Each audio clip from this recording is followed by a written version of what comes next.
안녕하세요. 강남세브란스병원 비뇨의학과의 조광수입니다. 고환암과 전립선암은 남성에게만 생기는 암인데, 고환암은 비교적 젊은 나이 20, 30대에 많이 생긴다는 특징을 가지고 있고요. 전립선암은 주로 중년, 노년 이상의 60, 70대 이상에서 많이 발생하는 남성암 중에 대표적인 암이라고 할 수 있습니다.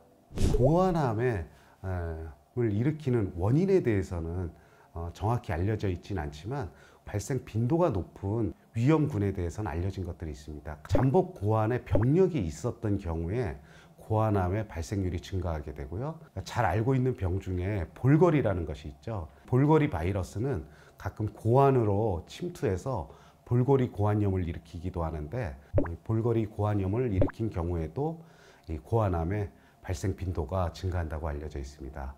고환이라든지 전립선, 이런 우리가 남성 생식기라 그러고요. 당연히 이쪽에 치료를 함께 되면 남성 생식 기능에 어느 정도 영향이 있을 거라는 것은 어찌 보면 당연할 수 있습니다.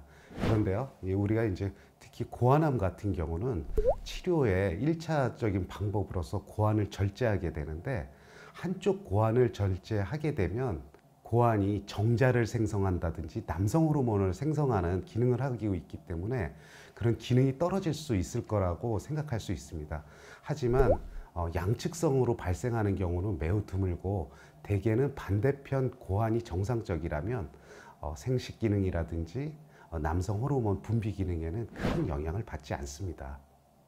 전립선 같은 경우는 정액의 일부를 생성하는 기관인데, 전립선암이 이 고령에 주로 발생하다 보니 실제로 이런 생식 기능 자체가 문제가 되는 경우는 거의 없습니다.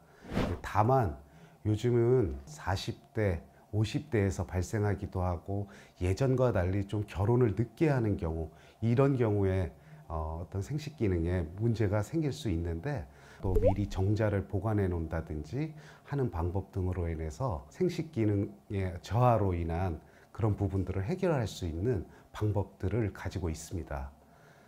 또한 이 전립선 양 옆으로는 이 발기신경이 딱 붙어서 지나가게 됩니다. 그래서 전립선에 대해서 수술적 치료를 한다든지 방사선 치료를 하였을 경우에 성기능이 떨어지는 부작용들이 발생할 수는 있습니다.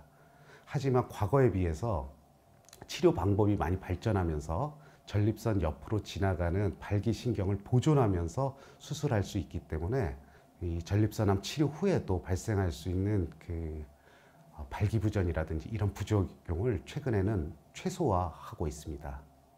고환암하고 전립선암 두 가지 암 모두 치료가 매우 잘 되는 암이라는 특징이 있습니다.